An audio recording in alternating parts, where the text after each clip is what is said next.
Hello everyone, welcome to a new video. I thought I'd do a new video talking about how to protect your pond from predators. As you know, guys, ladies and gentlemen, in the koi community, I've been doing a pond extension. That video will come out eventually, just keep tuned for that video. However, I want to talk about ways of how you can protect your pond, and a lot of you guys have seen my heron attack video. I'll put a link in the description box if you want to watch it. But basically, it's a bit upsetting, so if you don't want to watch it, I can appreciate that. So how can you protect your pond from predators? Well, there's a few options you've got available.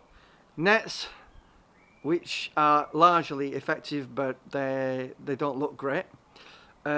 Fishing line, which in my opinion is not that effective, because the heron birds that come just step over it.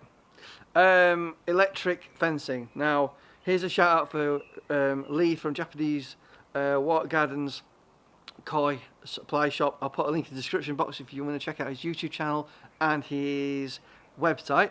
However, he says if you're handy with electrics, an electric fence is another option.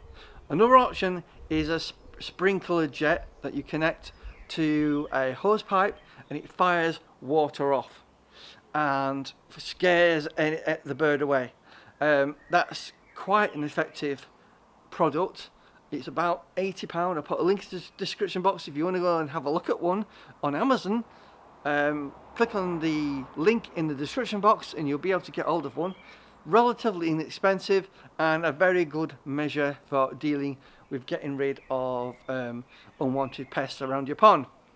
Another option obviously is to keep a dog in your garden. Some of you may not want to do that all the time because they're lovely pets and you don't want them to be out in the cold possibly, but you could always get like a small little house that your dog could live in while you go off to work and come back, and in the full knowledge that your dog should scare away anything that goes near the pond. Another option is, and I think one of my subscribers, Henderson Hawk YouTube channel, I believe. Again, I'll put a link in the description box if you want to check his YouTube channel out. He keeps hawks in his garden, which I would have thought would be an extremely effective countermeasure against heron birds. What's the problem with heron birds, you might be asking? Well, they come to your pond and eat your fish, but that's not always the case.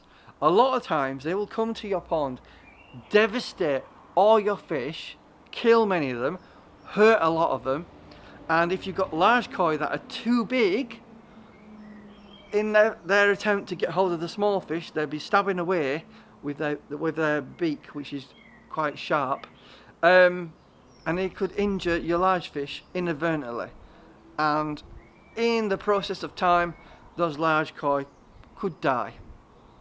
And the same has happened with me in that heron attack video that I've shown everyone, where the fish are literally in a temporary pool waiting for the new pond to be built, and basically there was a net over. The heron could not get the fish out but proceeded to hurt them badly, and one by one over a period of time unfortunately they passed away. So that's quite sad really, and I was quite heartbroken over that. So that's just one of those things.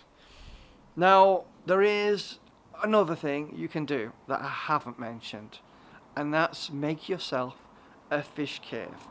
Now there are many koi tubers such as Vince Twisted Koi who said he's not a fan of fish caves because they can harbour muck and bacteria and that sort of thing, and I agree with that.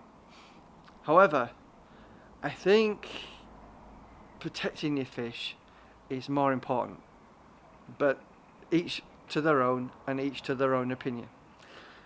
So let me show you what I've made. Now many of you will know that I had this barrel that I purchased.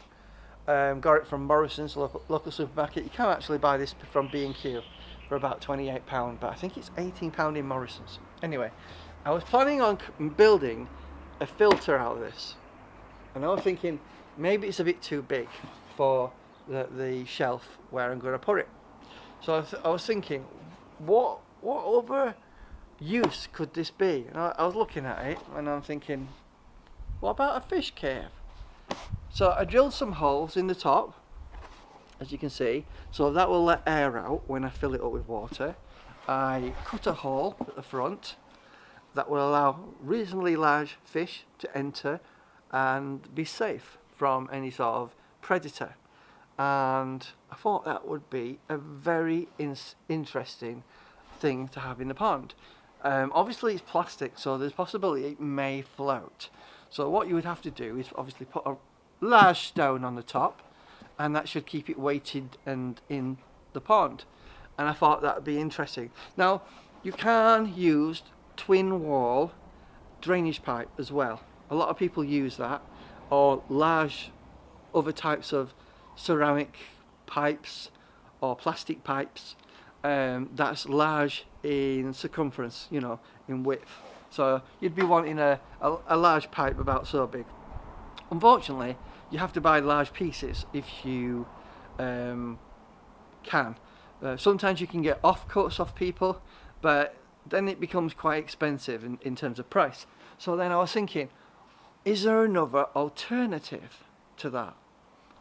And I thought, I was looking at this and I thought, that would make a pretty good fish cave.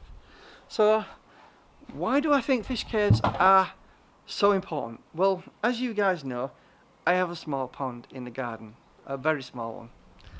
And it's my belief that the two goldfish in there have survived the heron attack because there is a fish cave in there.